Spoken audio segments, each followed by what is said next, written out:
Hi guys, welcome. My name is Elsie. If this is your first time, this is the Reinventing After 40 channel. The aim of this channel is to walk with you through your reinventing process, be it in one area of your life or your life as a whole. And first things first, I need you to know that it is completely possible. If you have not subscribed, please subscribe. What are you waiting for? Like this video, share this video, please turn on your post notifications so that anytime a video drops, you get a notification. Let's walk this reinventing journey together. T for thanks. Today's topic is love is not enough. Now, if you have heard that Adekunle Gold song, it says, love is not enough, baby, come to me, Molo. That's not what we're talking about today. But if you are like me, I love love. I love that feeling in the pits of your stomach, the butterfly effect, when you hear his voice or the googly eyes you guys look at each other with. I mean, what's not to love about love? But we all know at this age that all the feelings described are not what love is. Today we're here to talk about how love by itself is not enough. And somebody might say what? Yes, love by itself is not enough. Love is necessary, love is beautiful, love is amazing. But the question is love enough? I mean, relationships require more contributing attributes than love, emotions, and lofty passions. We all know that. Or at this point in time, after we've been through the ringer a few times, we should all know this. Because there are many more things to our lives and to relationships than simply being in love. So before you decide to be with that person who gives you the right vibes, who you are in love with, there are many factors or many other things that must be taken into consideration. Today, I'll be listing out a few, to say the least. I would sum them up into 7. Let's look at these and let's discuss the importance of all of this in a relationship. It is for you and I, or people who are like me, who are in the process of finding love again or want to be in a relationship or in a marriage. Certain things that we must look out for before we decide to take that jump to be one with another person. And the first factor I would be addressing today is religion, or religious factor, as you might call it. I've had a lot of people say, oh, you know what, it doesn't really matter. I mean, we might be from different religious backgrounds and we'll still be fine. That's easier said for maybe people who are not exactly or completely committed to whatever their religious beliefs are. If you're someone who takes religion or your religious beliefs a bit seriously, I promise you life will be a bit more easy or convenient if both of you are maybe of the same or similar faiths. And if not, it's okay to not be, but you guys must make sure that you sit down and discuss how you would address issues that might arise. See where both of you are. It starts to get a bit more complicated when kids come into the mix, because it's easy peasy, you do your thing, I do my thing, till our children start to lean towards maybe the other person's belief systems. And we must admit that a lot of our belief systems are born from our religious beliefs. When your child starts to lean into the other person's belief system, then maybe at that point in time, if you guys have not discussed it, or if you have not processed it beyond then, there might start to be problems. I'm now trying to stall the child from going in that direction, and he's like, why? Or do you have a problem with, and then issues start to kick in. So there are things that you must discuss beforehand, because our belief system, our religious beliefs, guide our belief systems to a large extent, and thereby they are basically what we instill in our children, or what we would like to instill in our children, because I mean, you only give what you have. It's safe to presume that a lot of us are formed by what we know in our faith, how we're taught in our faith. Or I am not saying that it's impossible to love or be with someone who is from a different religion. It is all well and good. It is very possible. But these discussions must be had. You guys must be on the same page. Trash issues that might arise aforetime. We can't leave things to love conquers all, or we love each other so we would go through the storm, will pass, and all of that. No. You want to, I mean, not at our ages. If you're 20, that's fine. It's fine to get carried away. I mean, you learn. We all know that. You learn the hard way. But in mid-age, now you don't want to do that. That's all I'm saying. Number 2 is, how do we deal with family or family orientations? And this one right here, this is major. Our family orientation is what forms each and every one of us. Our family orientation and our religious beliefs is actually what, to a large extent, makes us whole as a whole. So your family orientation, or how we deal with our families, is actually who we are. So you must sit down and discuss with that other person, because that's how you get a very clear picture of who this person that you are in love with is, and how they were brought up, and the things that they believe in. Because family dynamics can sincerely ruin or significantly affect your relationship. Because aside from the fact that our relationship, our family orientations and our belief systems are what has formed us, please remember, we are at mid-age. And this is a point in time in our life where, let's be honest, we are set in our ways to a large extent. A lot of us are not trying to change. I mean, we're not deliberately trying to, they say don't fix what's not broken. So if you don't think something is broken, we are not fixing it. So if we feel that up till now we've been happy living our lives, dealing with our families the way we've dealt with our families, like content, we don't see any reason to change it at this point in time. So if the other person is not seeing eye to eye with you, or that, or your belief systems or your family orientations are completely different, you want to know now. You want to discuss it. Because imagine that you get into a relationship, I mean, both of you have children, which is highly possible at this ages, right? So if, for example, he has children who have flown the nest, they're way older, and you, the woman, you have younger children who are still at home, and of course at this point in time in their lives they are very much in need of, you know, their mother, but his children have flown the nest, and then you guys are together. I need to put it to your face that this is something you must address. This is something you must talk about now. I mean, I'm going to use myself. I'm going to use a personal example. I fell in love with a guy many years ago, actually. Widower. His children had all gone to the university and graduated. And we had great enough, I mean, you know, the in love thing, the googly eyes, the butterfly feeling, everything was checked. I mean, a lot of things were checked. But as time went on, I mean, this was a man who was looking for a woman to maybe spend the rest of his life with.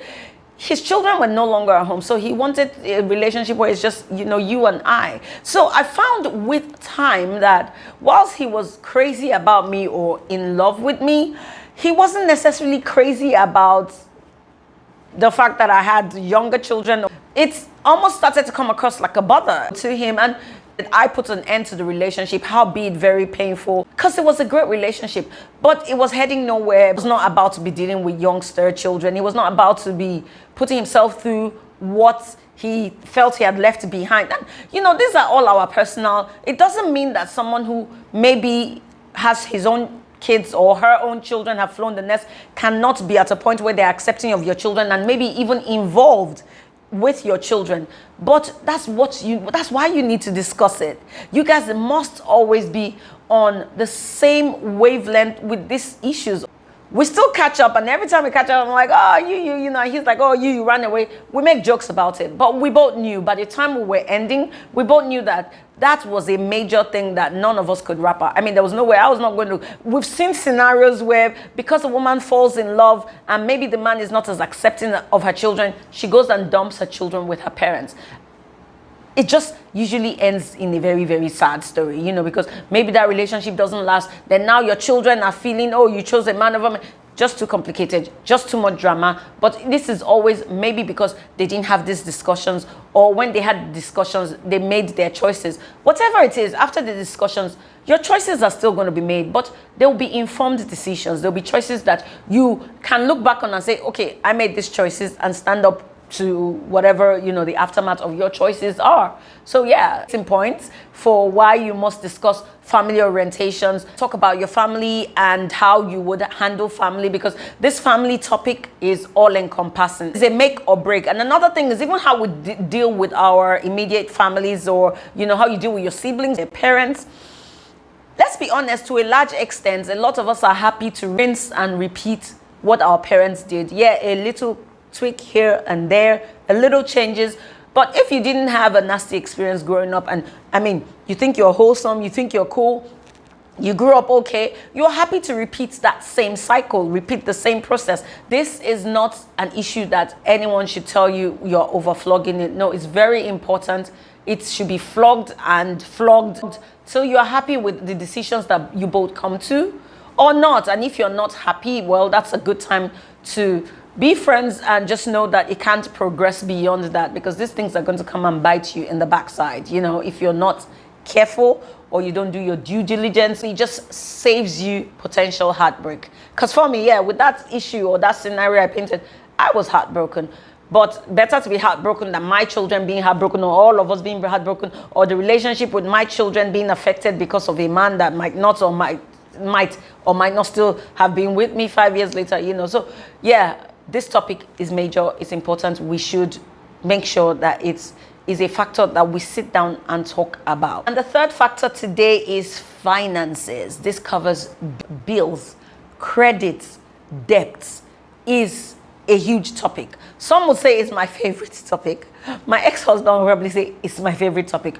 Finances are very important. The Bible says money is the root of all evil. So yes, that's how major this topic is. And I'm going to start by painting a scenario to you of where maybe a 35-year-old woman who really has just been waiting all her life to meet the man of her dreams, get married and become a housewife and raise her children. Then she falls in love with all the butterfly feeling effects in place with a guy who has always been more comfortable with women who are feminists, who are happy to hold their own end of the finances. I mean, I'm sure that you are already scripting the disaster part of this scenario. A girl is hoping that, well, if he falls in love with me enough, he will change his mind and he will be happy to have a housewife. And that might be true, but let it be his choice. This is why these things should be discussed. I'm not saying that neither of them can change their minds and decide to be what the other person wants.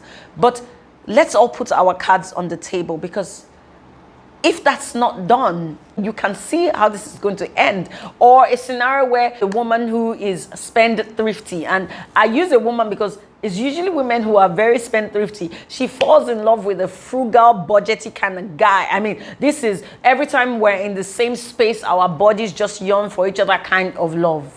Passion and all the shebang. See, I promise you, the spendthrifty one is going to squander that love. She's going to spend it down till there's no more love there, because she's with a guy who's frugal, who is budgeting. Or the scenario of the Tinder swindler.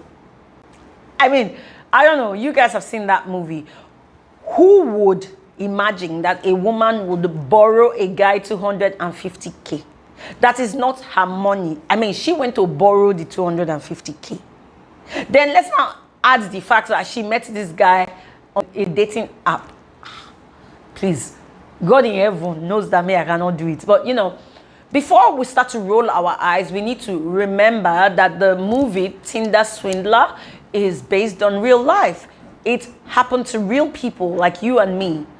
Because these discussions were not had. And someone would say, oh, these discussions are discussions you should have before marriage. I would defer and I would say, no, there are discussions that I think at this age you have before going into a relationship. I mean, as I said earlier on, except you're just one of those people who wants to play the field, it doesn't matter if you want to play the field. But if you're intent on being with somebody, settling down with someone, however, as I said, whatever your definition of settling is, then these are discussions that you must have, whether it's marriage or not. I mean, you're in a relationship that could lead to marriage or commitment. Once you're going to be committed to somebody, you want to know what their finances are like. How can you be falling in love with a diamond guy or someone who claims to be a diamond mongo that's not even giving you diamond? Are you okay? He has not given you diamond ring and a ring that you have gone to. But, okay, so this is how I see it. This is my perception. But these are real life women who fell for the guy, Simon Leviv or whatever, you know. I need not continue to buttress how much finance is. Finance can make or break. Finance is it's a major reason why you see infidelity issue. And I think 60% of these women, when they're asked, right or wrong, why they're not faithful, finance will be a high number. It will be one of the major reasons why people. So it's very important to discuss finance. And whilst things can go wrong down the line or things can change, in the here and now, let's be clear. Let's have clear pictures of what our finances are, how we address our finances, how do we handle bills, how do we handle debts, because that's also important. Some people will let debtors chase them, and meanwhile, maybe you can't sleep when a debtor is knocking your door, So these are very important things. So anyways, on to number 4.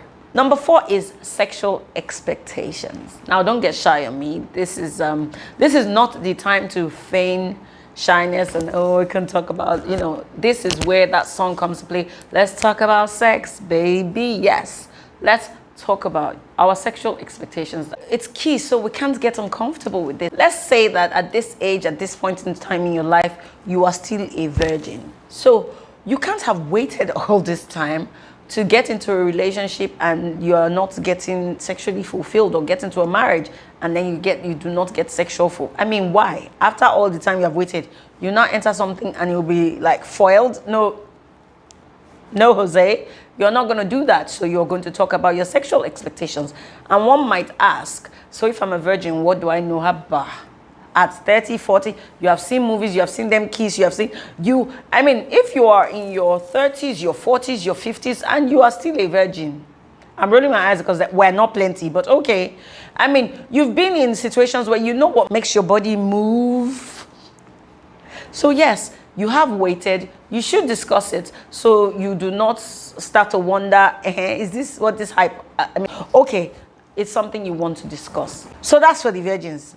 We all know, a lot of us here, majority of us here, 95% of us are not virgins. We're parents. We have discussed parenting and all of that. So we're trying to start again. You're getting into a relationship. Your past experiences has taught you different stuff. They've taught you maybe what you like, what you don't like, or some people have been in relationships that lacked sexual fulfillment and all of that. So you've been there, done that, and you're about to get into this beautiful feeling where he makes your heart skip and she makes you, lose concentration and all of that. But you want to talk about what we expect in the bedroom. And we're not talking about unrealistic expectations. We're talking about your baseline expectation, not your fetishes. That's topic for another day. We're talking about baseline expectations. What are the things that must be met for you to, because, aside from earlier on, I spoke about finances, and I said, it was a leading cause for infidelity in marriages. I think it's a struggle between finances and sexual expectations, because sexual dissatisfaction and unfulfillment is another major reason why people step out. You were talking about you who maybe other reasons have made a relationship end, or you are alone and then you now want to step into a new relationship, or you want to be with somebody in your old age, like you, as in this your mature age, and you're not talking about sex. You have to talk about sex. You have to say what your expectations are. You have to express it. He has to, it's a conversation. Both of you are going to lay it out. Do not be embarrassed. This is not a conversation where you're going at it to be able to shame the other, be like, is that what you want? Or is that? No, that's not. This is for you to hear the other person out, know whether it's something you can fulfill. And if it's not, that's, all well and good. And say your own bit and know what the other person, if it's what the other person can do or what the other person thinks of it. And, these are all conversations we're having. So there might be perceived incompatibilities, but that's the place of having a conversation. That's the place of assurances, or so this is what I expect, and then, or a place of conversation to meet each other. What are our middle grounds? What are the solutions if we find ourselves in this conversation? Communicate. Very important. How are the gaps going to be filled? What are we going to do in this instance? What do we do?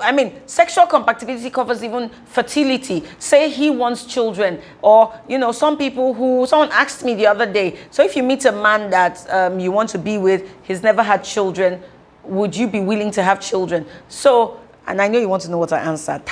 But that's not the issue. It's a conversation to have now. It's not a conversation to have after you've tied the knot, or a conversation to have when you guys have started to do bedmatics. No. You want to know, maybe I'm done with having children and he wants children. Come on.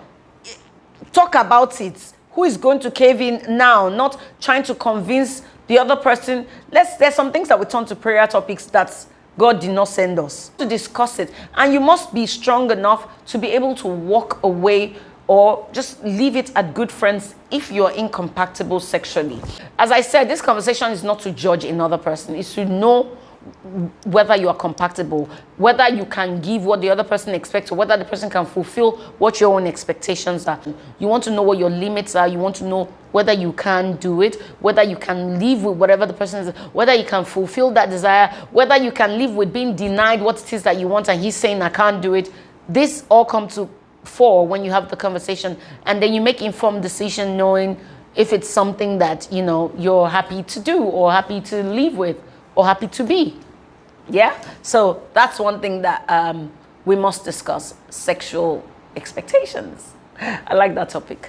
Anyways, on to number 5. Number 5 is future plans. What are your future plans? What are your retirement plans? What is on your bucket list? What is your dream house? How would you like your dream house? Those sorts of plans, my dear, in our 40s, your 50s, in your 60s, they're actually no longer future plans. I mean, that's the near future. You know what I mean? So these things must be discussed, conversations to have, because this is this particular topic is, I think I say it has a domino effect. Relationship could start beautifully in the beginning and go very smoothly, and in the latter it starts to disintegrate. Why? Because people start to drift towards what they want their future to be. To be honest, we call them future plans, but future plans, we start to plan for the future in our prime, right? So it's something that starts from here and now. I'm in my 40s and I don't want my 50s and my 60s to come as a surprise.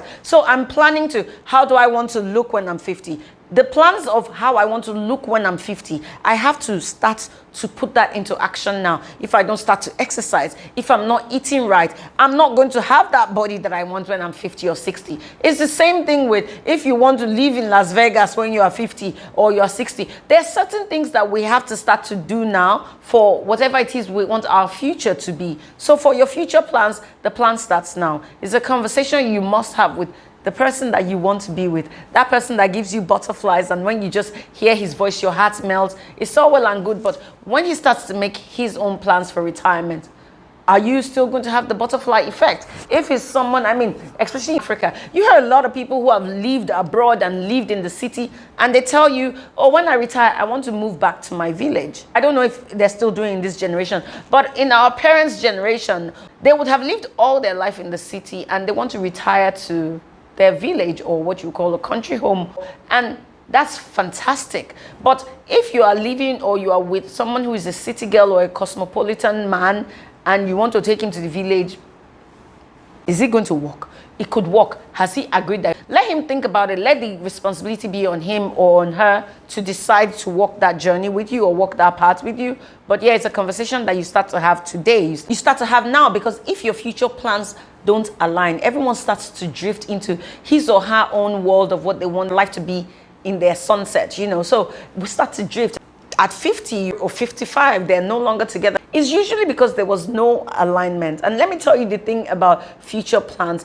It is a building block. It's such a beautiful foundation. It builds trust and commitment, because if we're pursuing the same goal, if we have the same vision, if we feel that our journey aligns, you know, I trust you, I'm going to be able to trust you. And kind of like is a very important glue, is a cement, because that sense of commitment and trust you get from an aligned future plan is priceless. Even if it doesn't align, are we willing to, where are our concessions? Where do we want to concede? Where am I ready to budge, you know? And this is why I say this particular topic, future plans, has a domino effect, because if our plans for the future don't align, we start to question ourselves. Because everybody wants to be happy. I mean, we've gone through this sojourning of life.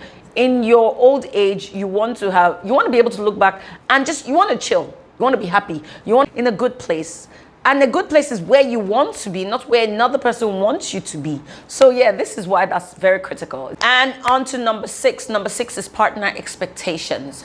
It is where the primary party wants to love the secondary party the way he or she, who is the primary party, wants to be loved.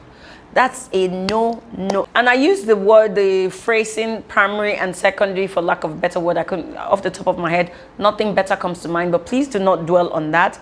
It has no bearing on this conversation. So basically, primary party is supposed to love secondary party the way secondary party would like to be loved, and vice versa. So that is what partner expectations is all about. So all of us, we all differ. And the way we differ, in the same way that we differ, our love languages differ. It makes us different. That's what makes us unique. So whoever is going to love me has got to love me the way I want to be loved. So you can't come and love me in your own love language, except, of course, we have checked it and our love languages are the same. Then yeah, all well and good. But that's where the communication comes into play. Yes, your love languages might be the same. That's beautiful. If primary party, if your love language, for example, you're the primary party and your love language is maybe acts of service, and you're with the secondary party whose love language is words of affirmation, and you, the primary party, gives the secondary party acts of service as the way to love them because that's all you understand, you're never going to really scratch the itch of how that person wants to be loved, because you're not loving them the way they want to be loved. You have to love that person with words of affirmation, and that person reciprocates their love to you with the way you want to be loved. Did you understand that? So yeah, that was a bit tongue twisting. I don't know if you guys got it. I'd be fortunate to meet somebody or be with somebody or might be somebody who has multiple love languages. You're easier to love. There are different ways to love you. But there's some people who are very, very, very mono, like one directional. And that's the only way they know how to accept being loved or appreciate being loved. And if you don't love them that way, you start to put a strain on. No matter how good you are, for example, in acts of service to someone whose love language is words of affirmation, you do it back to back, you do acts of service every day, they are never, and it's a bit selfish, to be honest. It's quite selfish to love another person the way you want to, because what you're doing is you're gratifying yourself. Or the person who is loving you in their own language is gratifying themselves. They're actually loving themselves. They're not loving you. And vice versa. We're mature. We're adults. We're parents. We're communicating to the children. We're saying you need to learn how to communicate. How can we then ourselves not be communicating effectively for something so important? Because why are you going into that? And you see, the thing about love languages or partner expectations is, I think that's actually the real fuel of love.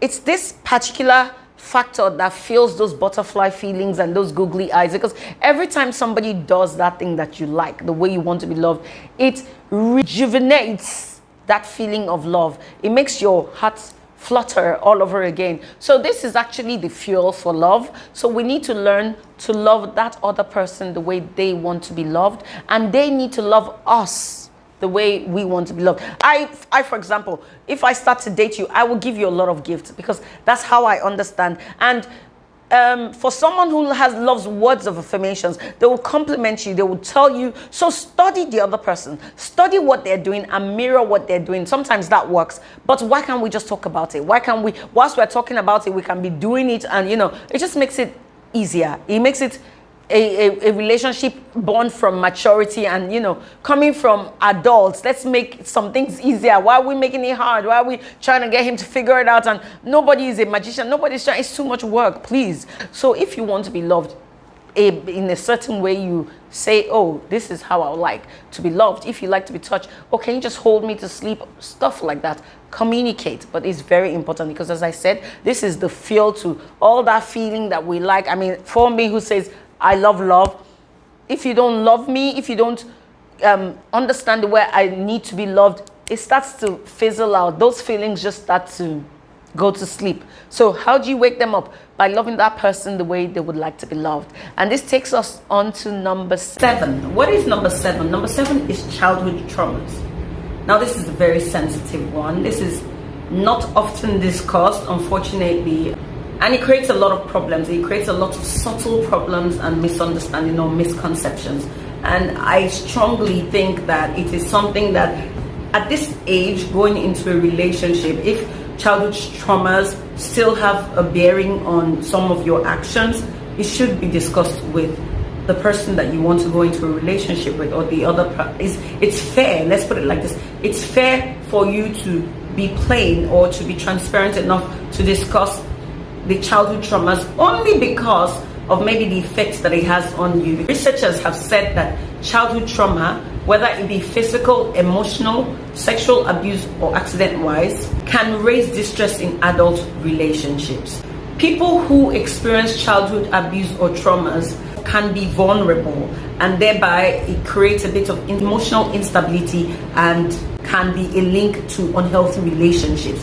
And that's not rocket science, to be honest, because these are triggers. We all know that our upbringing or our childhood experiences play a major role in who we become as adults, or the way that we interpret or react to stuff. So if one has been through a traumatic experience, maybe we shouldn't even call it childhood traumas, but traumas in general, because the trauma does not necessarily only have to be in your childhood. The thing with childhood traumas is they form who you are. You don't have as much power in determining or deciding the effects that it's had on you. And if you have not addressed some of these things or these vulnerabilities, then it might play out in different ways. So for example, someone who has been raped, who can face it or can address the problem, and thereby, because it's been addressed, they have a somewhat healthy sexual relationship or relationship with sex. While some other people turn out to just decide that they hate sex and everything related to sex, and some other people get hooked on sex as their, I don't know, reaction to what they've been through. But I mean, you can judge anyways. The best way, obviously, to handle or address any traumatic experience is to address it head on, face it, not sweep it under the rug. I mean, from my last video, the link is going to be somewhere up there. You learn that from your past experiences that sweeping things under the rug is never a good idea. So even with traumatic experiences, sweeping them under the rug is never a good idea. But the thing with this particular topic or this discussion or this factor is, it's not quite something someone can ask you, because I mean, they don't know what it is. You are the one who, you need to remember that you're 50% invested in this relationship. You are the one going to this relationship. I mean, we don't go into something hoping that it's going to fail. I don't think so. For a relationship that you want to be settled, remember the whole essence of this is wanting to be settled. So you want to be as transparent as possible. Now, this is not saying divulge your innermost secrets or no. You can hint to it. You can say, oh, you know what, I sometimes act XYZ because of this experience, and you know, I don't feel like going into details now, but please be mindful, or please don't be too hard on me when I do this. You want to be transparent. It is your relationship. You are invested in it. I know someone who she was molested. She wasn't quite raped. It was a sexual abuse. The perpetrator or things surrounding it was white towel related. So she just doesn't like white towels. She has an aversion to white towels. So can you imagine dating someone who is very finicky, that's who likes white towels, and you're dating someone who is adverse to white towels because of her experiences? Can you just imagine the mess that this can be? So you are putting white towel and she's putting a brown towel, and you're wondering, oh, but you like white in your space. We must communicate. If she tells you, oh, this is my experience, so I really don't like, I mean, if you're invested in a relationship, you'll find a way to, you know, and a middle ground, or you find a way to try to get her to a place of healing around white towels and be like, oh, you're not just going to downplay and say, oh, it's just white or it's just a color. No, that's not the way to address stuff like that. This is one of many. Some people, maybe their mother died in childbirth whilst giving birth to them, and you'll be surprised how common stories like this are. And because of that, they're thinking, I don't want my wife to have children. I don't want to have children. They don't necessarily not want to have children, but can you imagine trauma of knowing that your mother died whilst giving birth to you?